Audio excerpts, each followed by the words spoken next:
அவ்வை பாட்டி போய்கொண்டிருக்கிறாள். அந்த வீட்டினுடைய முகப்புல ஒரு செவுருல 2 வரி எழுதி இருக்கிறார்கள். தண்ணீரும் காவிரியே, தார்வேந்தன் சோழனே, மன்னாவதும் சோழ மண்டலமே என்று இருக்கு அந்த பாட்டு.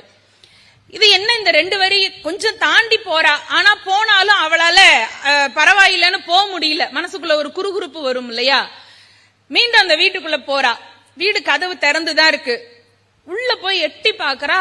ஒரு வயது வந்த ஒரு இளம் பெண் உட்கார்ந்து அழுதுட்டு இருக்கா. இவளுக்கு மனசு கேட்கல. என்னம்மா சின்ன பொண்ணு, நடு வீட்டுல உட்கார்ந்து இப்படி அழலாமா, நீ நல்லதா இது வீட்டுக்கு என்று இவள் போய் கேட்கிறாள். அவ சொன்னா, நான் நடனம் ஆடக்கூடிய பெண்ணு, எனக்கு என்னை பத்தி யாராவது புகழ்ந்து பாடினா நல்லா இருக்கும்னு மனசுக்கு ஆசை வந்தது. அதனால இந்த ஊர்ல இருக்கிற ஒரு புலவர்கிட்ட கொண்டு போய் பணத்தை கொடுத்து என்னை பத்தி பாட்டு பாடுங்கன்னு கேட்டேன் அப்படின்னு. அப்படியா, சரி. எனக்கிட்ட இருந்த காசெல்லாம் சேர்த்து எடுத்துட்டு போனேன்னா 500 பொன் தான் என்கிட்ட இருந்தது.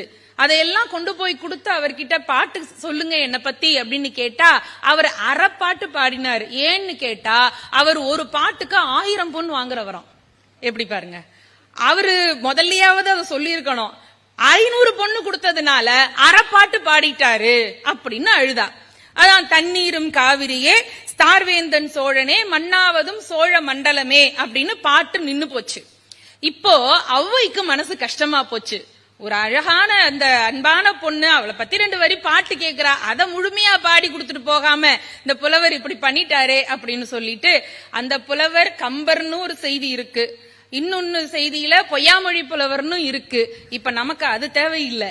ஆனா ஔவை பாடின பாட்டு தான் நமக்கு தேவை. அடுத்த வரி அவ சொன்னா பாருங்க, இந்த பெண்ணினுடைய பெயர் என்னன்னு கேட்டா அவ பேரு சிலம்பி. நடனமாடுற பெண் இல்ல, அதனால சிலம்பி அவ பேரு. பாட்டு முதல் வரி என்ன, தண்ணீரும் காவிரியே, தார்வேந்தன் சோழனே, மன்னாவதும் சோழ மண்டலமேன்னு இருக்கு இல்லையா? இப்ப ஔவை அந்த பாட்டை பூர்த்தி பண்ணா பாருங்க.